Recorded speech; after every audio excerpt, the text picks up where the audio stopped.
नमस्कार दोस्तों, सुजिला वायरल में आपका स्वागत है। आज हम खड़े हैं सुजिला के नागौर के लाडनू के देवरा गांव में। देवरा गांव की क्या है खास बात, हम आज आपको दिखाने जा रहे हैं।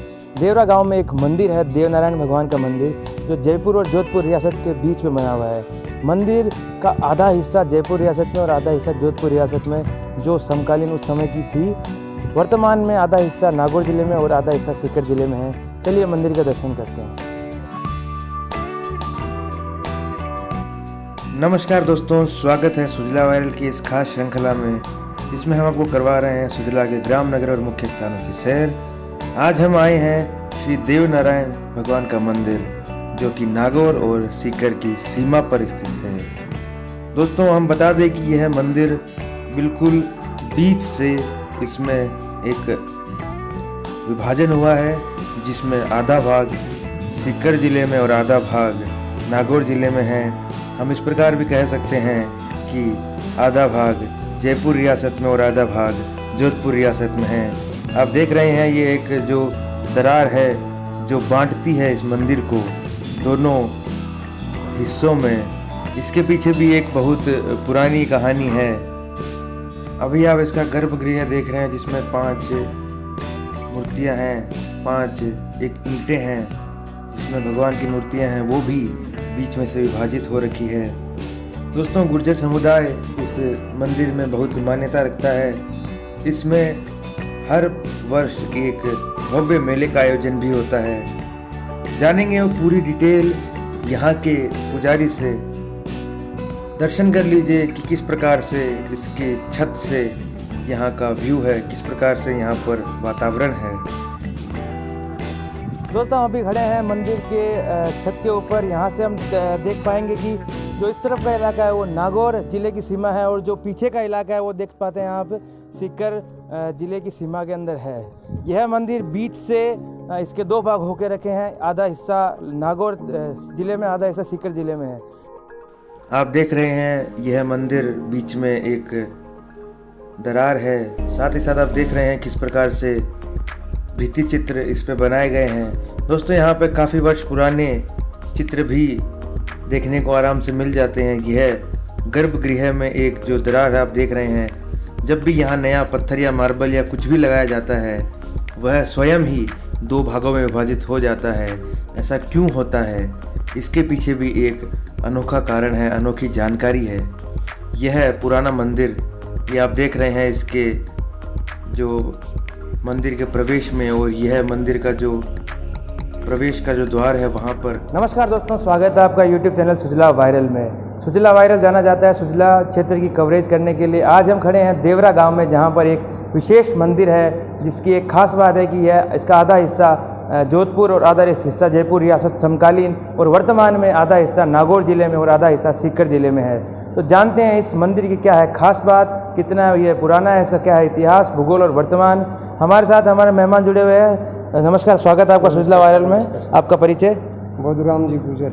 बोधूराम जी गुजर हमारे साथ जुड़े हुए हैं। आप बताइए इस मंदिर के बारे में, इसका इतिहास बताइए। मंदिर कितना पुराना है, मंदिर को किसने बसाया? ये मंदिर सम्मत 992 का स्थापित है। माने पहले पूजा सम्मत 992 में हुई थी यहाँ पर, और फर्स्ट में पूजा एक मुसलमान ने की थी, जो खिलडोली गांव पास में है, वहाँ का कामखनी है मुसलमान, उसने पूजा की थी। वहाँ का एक चौधरी था जो गोत्र खिलडोलिया गोत का, उसने वहाँ पर एक कुआं बनवाया था फर्स्ट में। तो वो कामखानी को यहाँ पूजा से रोक कर वो कुआं करवाने के लिए वो काम पर ले गया। उसको 2-3 टाइम पर नहीं आने दिया। तब उसने ऐसे शक्लाई की कि वो कुआं खोते समय उसका 5 लड़का था, वो पाँचों का पाँचों कुआं के अंदर रह गया, ऊपर से कुआं को साफ कर दिया। तब वो पूछा कि भाई क्या बात हुआ है। वो कामखानी बोला कि वहाँ पर एक जंगल में मैं पूजा करके आता हूँ, एक लड्डू चूरमा का और एक चवानी मिलती है मेरे को 3 टाइम आप नहीं जाने दिया है, तो हो सकता है तो उसी का ये प्रकोप होगा। तब वो चौधरी बोला कि भाई जो 5 लड़का हमारा जिंदा निकल जाएगा, तब ये कुआं छोड़ के हम पहले मंदिर बनाएंगे। तो सम्मत 992 में वो चौधरी ने ये मंदिर बनाया है। और हम गुर्जर जाति है, तो गुर्जर जाति तो सम्मत 1185 में यहाँ आया हुआ है। एक परिवार का खाट उठाया दलपुरा से यहाँ लाके बनी में छोड़ दिया। तो वो उठा तो यहाँ पर पूजा दुफा उपा मिला तो वो पूजा करने चालू हो गया। तो सम्मत 1185 में गुजरन से आया हुआ है। और यहाँ का भी पहले परिचय है देवगढ़ से, जो देवगढ़ पड़ता है अपन पुष्कर के पश्चिम साइड में, वहाँ से यह दीपक यहाँ आया हुआ है। जैसे ही राम का भाई लक्ष्मण था, राम का भाई लक्ष्मण था, तो लक्ष्मण और राम था, वैसे ही देवनारायण और बुणाजी था।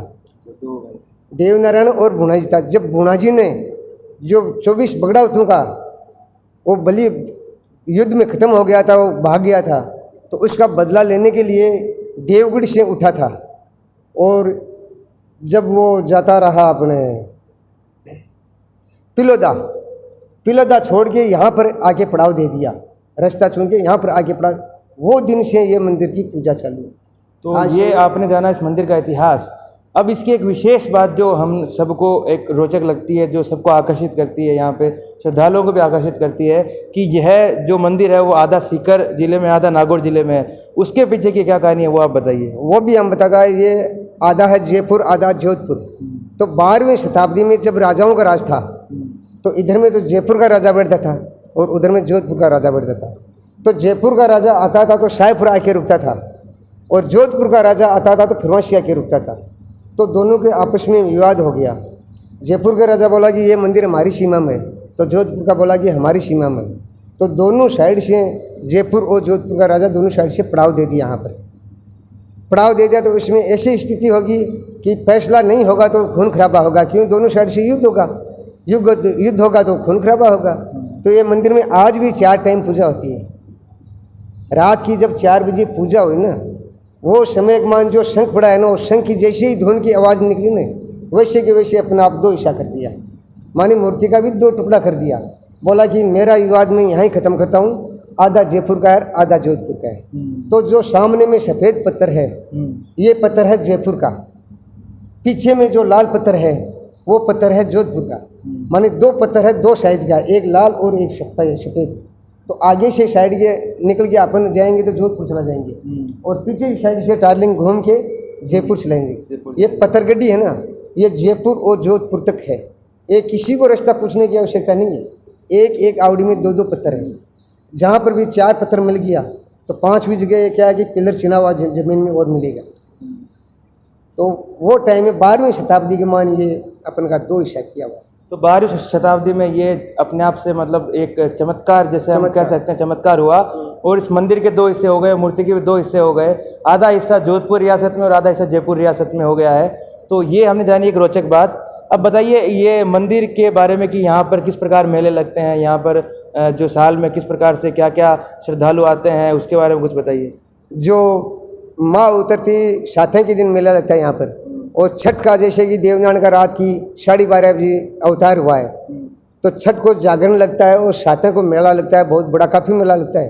तो जैसे कबड्डी है, वॉलीबॉल है, और लंबी दौड़ है, ऊंची कूद है, वैसे भी प्रोग्राम होता है, संगीत का है। तो अपन कोटपुतली साइड से भी खिलाड़ी आ के यहाँ पर प्राइज लेके जाता है।